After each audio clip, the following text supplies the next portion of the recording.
I want to show you something before we even talk about health. That knife is sharp. You can tell it's sharp because it cuts without effort. Now, most people think they have a sharp knife, but watch what they actually do.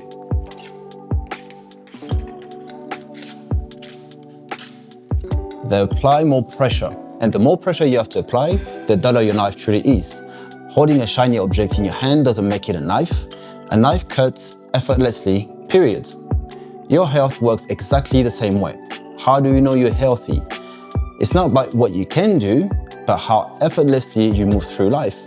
Your energy, your clarity, your ability to do the things you love without dragging yourself through the day. I'm Michael. I'm a functional medicine practitioner, a personal trainer, and a knife sharpener. And if you're watching this, maybe you've tried a few diets, some workouts, a cupboard full of supplements, and somehow nothing quite stuck.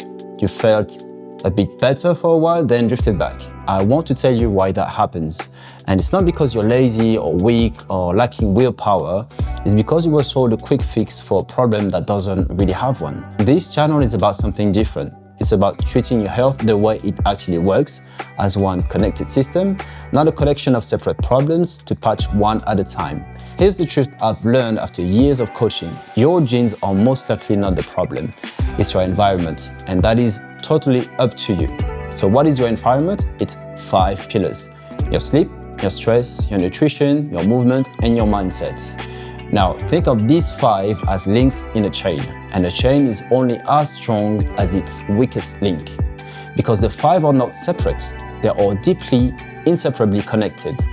Poor sleep raises your stress hormones, high stress wrecks your digestion and your food choices. Bad nutrition starves your body of the mineral it needs to recover from a training, so you can have all 4 links dialed in perfectly, but if one of them is broken, the whole chain fails. And most people spend all their energy strengthening the links that are already strong, while ignoring the one that's actually holding them back. My job on this channel, and with my clients, is to help find the weakest link, because this is where everything changes. Let me walk you through the 5 pillars quickly. Each one of these will get its own video, where we get much deeper. Today, I just want to show you how they fit together. So number 1 is sleep. Sleep is the foundation. Everything is built on it. And here's what most people get wrong. They obsess over how many hours they slept and never ask what actually happened during these hours. I want you to imagine sleep like sitting in a restaurant. 2 hours at the table doesn't mean you ate well. Quality beats quantity every time.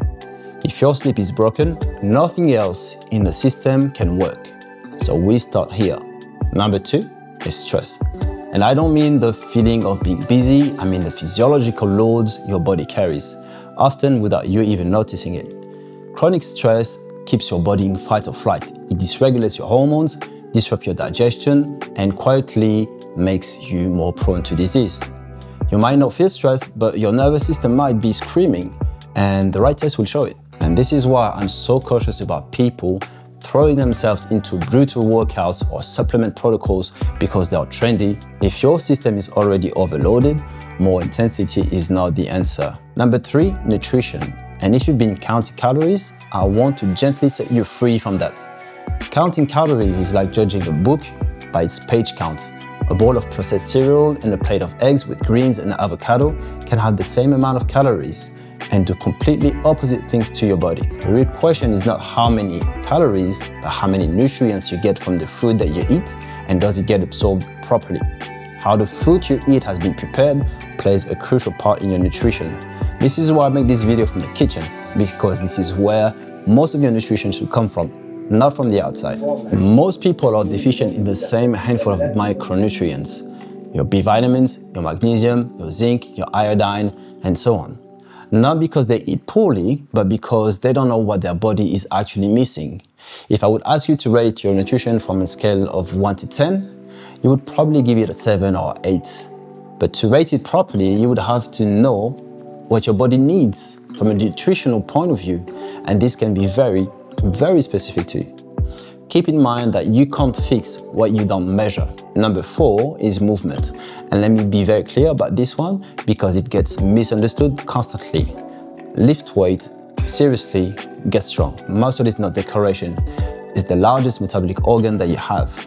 It's where you store glucose, it's what protects your bones, and it's the single best predictor of how independently you'll be living at 80.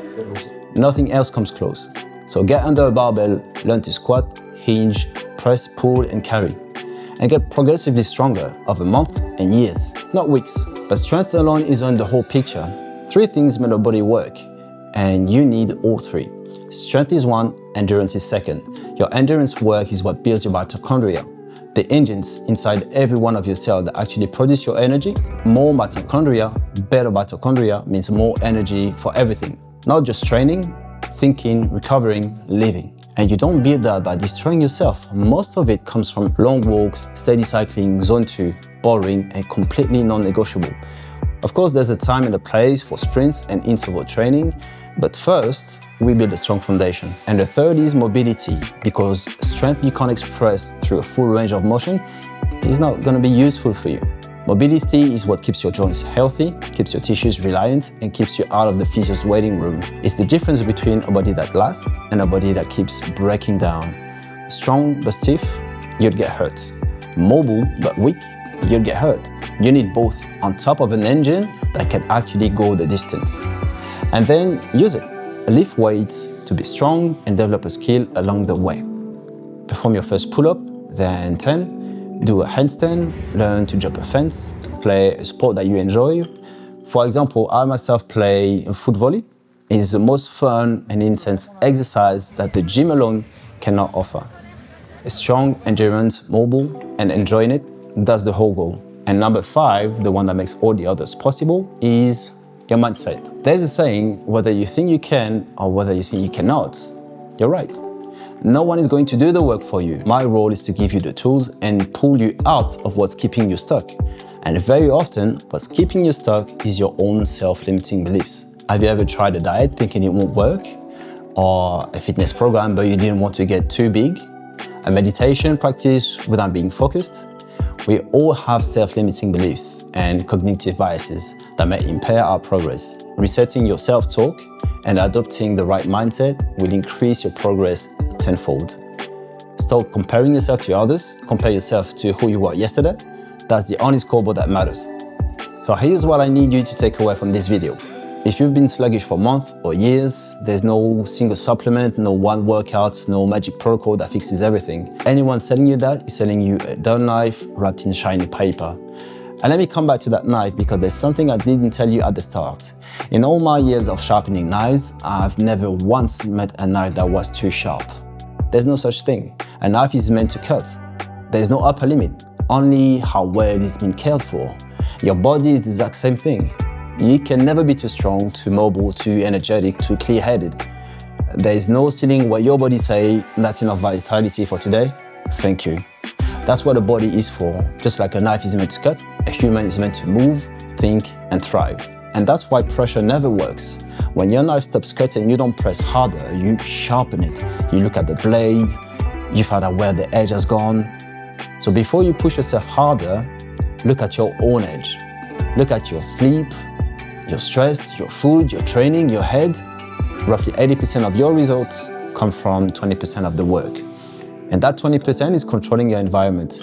These 5 pillars, consistently together. Not perfectly, together. On this channel, I'll talk through each of these pillars in depth. We'll cook real food together, we'll have great workout together, we'll talk about the thing that most health content skips, like the functional labs tests that shows you exactly what's happening on the inside of your body, instead of guessing, concrete health insight that you can implement into your daily life, and a community of like-minded people that treat their health as a priority. If that's the kind of approach you've been looking for, subscribe and come along. If you want me to help you, there's a life assessment form linked in the description below. It takes about 10 minutes and it's totally free. If you want to have a one-on-one health coaching session with me, the link is in the description too. Reclaiming your health isn't as hard as you think. You just have to stop forcing it, and you need more care, not more pressure. Thanks for watching this video. Like, share, comment, and subscribe. Until next time, stay sharp.